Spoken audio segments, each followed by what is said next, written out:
Assalamualaikum warahmatullahi wabarakatuh. Selamat pagi peserta didik kelas 11 Teknik Audio Video. Sesuai dengan roster dan jadwal pembelajaran, pada pagi hari ini kita akan belajar tentang penerapan sistem penerima radio dan televisi.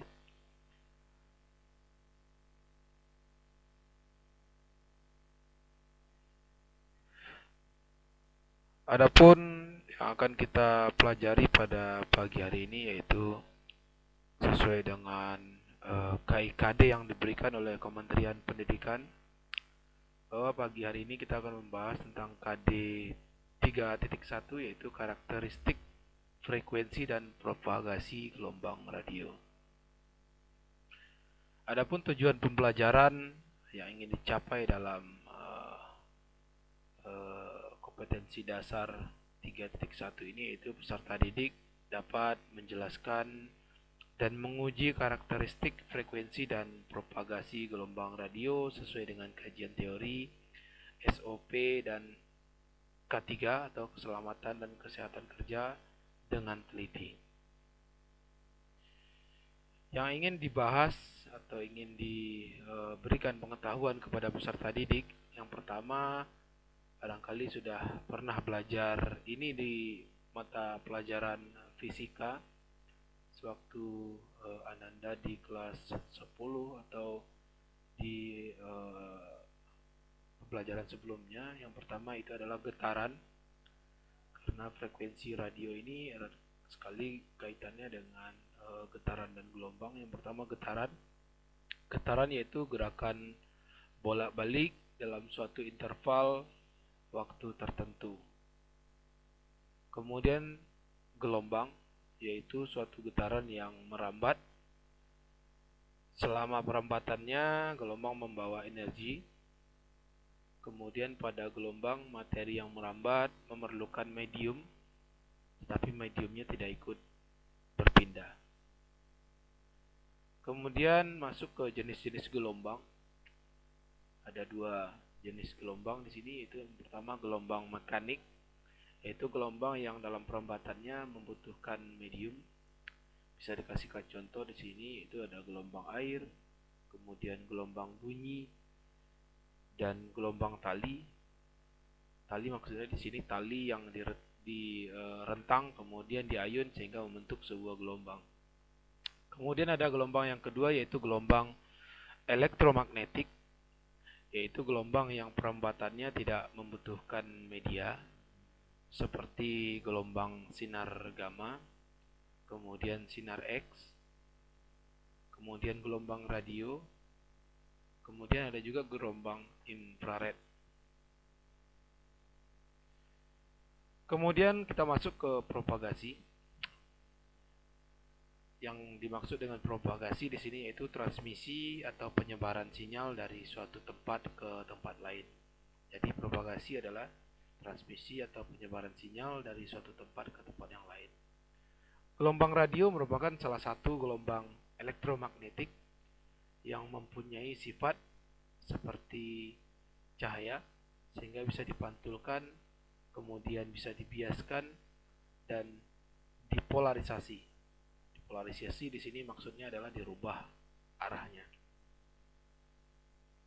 Jadi gelombang radio merupakan salah satu gelombang elektromagnetik yang tadi sudah kita bahas, yaitu gelombang yang tidak memerlukan medium untuk perambatannya. Kemudian gelombang tentu melewati lapisan udara. Jadi di sini ionosfer itu berpengaruh terhadap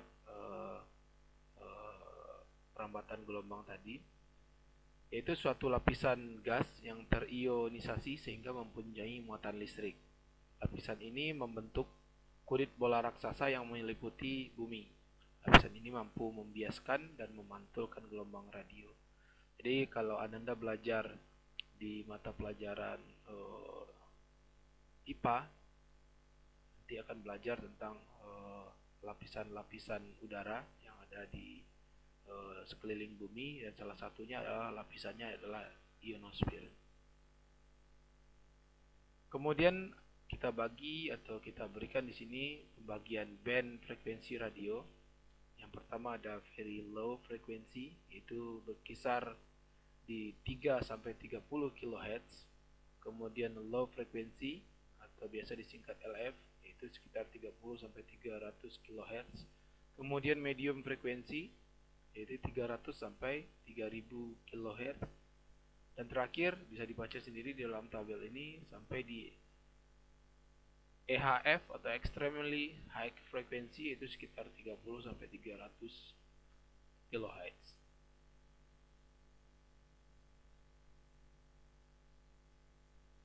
Kemudian di sini bisa dilihat gelombang radio merambat segala arah.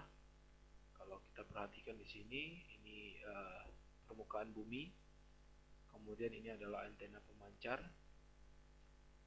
dan ini adalah bentuk rambatan gelombang di udara, ya, sampai nanti tergantung kepada kekuatan frekuensinya mencapai jarak yang ditempuh sehingga sampai ke antena penerima yang berada di pendengar radio. Kemudian jangkauan perambatan gelombang tadi saya sudah sempat singgung sedikit.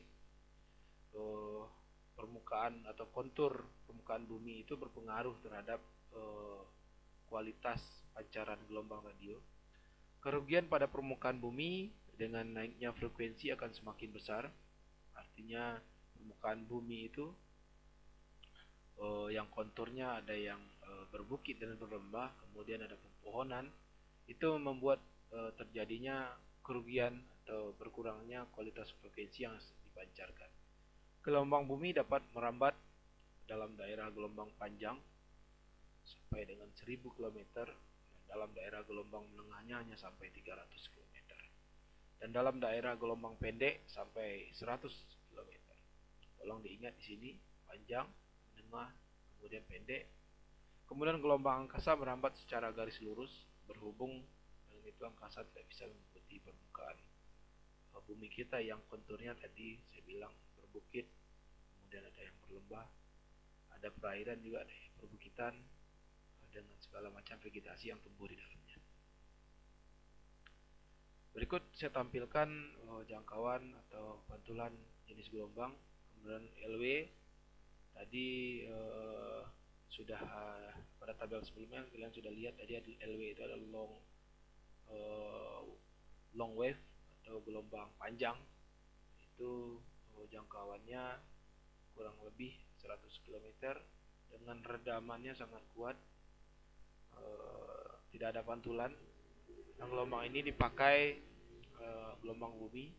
Kemudian ada medium wave atau gelombang menengah, redamannya kuat sekali, jangkauannya kurang lebih 300 km, redamannya sangat kuat, kemudian pantulannya sangat kuat, gelombang bumi dan gelombang angkasa. Artinya gelombang ini dipancarkan, kalau medium wave ini dipancarkan di gelombang bumi, kemudian di angkasa.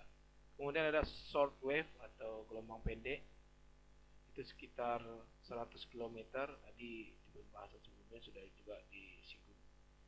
Redamannya sedikit, kemudian pantulannya sangat kuat, maka ini cocok sekali dipancarkan di gelombang angkasa.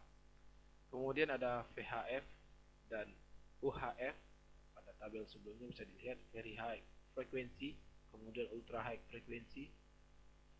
Redamannya artinya seluruh gelombang itu diredam, itu jangkauan sekitar 100 km, redamannya sangat sedikit dan pantulannya kadang-kadang. Ini makanya untuk VHF very high frequency dan ultra high frequency itu biasanya lokal, contohnya di penyiaran radio yang hanya bisa ditangkap di sekitar kota tertentu. Tadi ada redaman. Redaman itu adalah proses pengurangan daya pada sinyal yang disebabkan oleh alam. Jadi kita berikan sebuah definisi kontur alam yang berbeda atau berubah-ubah atau banyak jenis bentuk permukaannya menghasilkan pengurangan daya pada sinyal. Nah, ini dikenal dengan istilah redaman. Kita lanjut. Penguatan atau gain pada antena. Antena ini tidak saya bagi dulu, masuk ke pembahasan antena juga. Antena ini juga dibagi dua, ada antena pemancar, kemudian ada antena penerima. Perbandingan daya yang dipancarkan oleh antena dengan radiator isotropis yang berbentuk seperti bola. Kemudian di sini diberikan rumus G itu adalah gain atau penguatan antena 10 log 4 pi. 4 kali pi itu 22/7 atau 3,14. 4 pi dikali UM atau intensitas radiasi antena dalam watt dibagi daya input total yang diterima oleh antena dalam watt. Ini keseluruhannya adalah dayanya adalah dB atau desibel. Kemudian ada antena, kemudian ada yang paling penting sekali yaitu kabel antena. Untuk menghubungkan antena dengan pesawat dan pemancar dengan antena diperlukan kabel yang khusus. Karena energi yang dipindahkan berfrekuensi tinggi, maka induktivitas dan kapasitansi kabel akan sangat mempengaruhi pemindahan energi. Kecepatan rambat akan terbatas. Mengatasi hal ini diperlukan kabel yang di sini maksudnya, kabel yang berfrekuensi tinggi. Konstruksi dan sifat kabel. Pertama ada jenis kabel koaksial, untuk fisiknya kira-kira seperti ini. Kemudian kabel jenis pita, bentuk fisiknya kira-kira seperti gambar 2.2. Kemudian ada kecepatan rambat. Kecepatan rambat itu dapat dihitung dengan V sama dengan kecepatan rambat dalam kawat. Kemudian C kecepatan cahaya dibagi akar konstanta di elektrikum bahan isolasinya. Di sini konstantanya ada 3 × 10⁻8 meter per second. Jadi bisa dihitung kecepatan rambat dalam kawat. Kemudian ada namanya faktor pemendekan. Panjang gelombang dalam kawat lebih pendek, artinya dalam kawat perambatan gelombang itu lebih pendek, dan faktor pemendekannya atau K adalah sebesar K sama dengan 1 dibagi akar konstanta dielektriknya, atau sama dengan K kecepatan rambat per C. Faktor pemendekan atau K pada kabel koaksial sekitar 0,65 sampai dengan 0,82. Baik, itu yang ingin kita bahas pada pagi hari ini. Untuk referensi tambahan silakan dilihat atau dibaca atau dicari di internet, bisa sebagai bagian tugas. Kemudian di ujung pembelajaran ini ada 3 buah soal pendek yang Ananda harus kerjakan berdasarkan paparan pembelajaran pagi hari ini. Yang pertama, apa yang dibutuhkan untuk menghubungkan antena dengan pesawat dan pemancar dengan antena. Kemudian, apa yang dibutuhkan untuk menghubungkan antena dengan pesawat dan pemancar. Berarti antenanya tidak utuh. Artinya apa yang diperlukan untuk menghubungkan antena dan pesawat penerima dan pesawat pemancar, itu maksudnya. Yang kedua, jelaskan sifat-sifat gelombang radio, juga sudah jelas juga tadi. Kemudian jelaskan peranan ionosfer dalam perempatan gelombang radio. Silakan dikerjakan 3 soal ini, kemudian ditulis di dalam buku catatannya dan dikumpul pada link upload yang nanti Bapak bagikan. Terima kasih atas perhatiannya. Yang mau bertanya silakan bertanya di grup WhatsApp kelas 11 TAP, nanti akan dijawab langsung. Link absen juga nanti akan dibagikan di grup WhatsApp sekolah.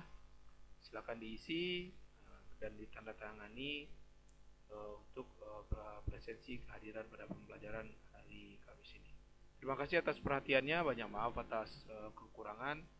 Assalamualaikum warahmatullahi wabarakatuh.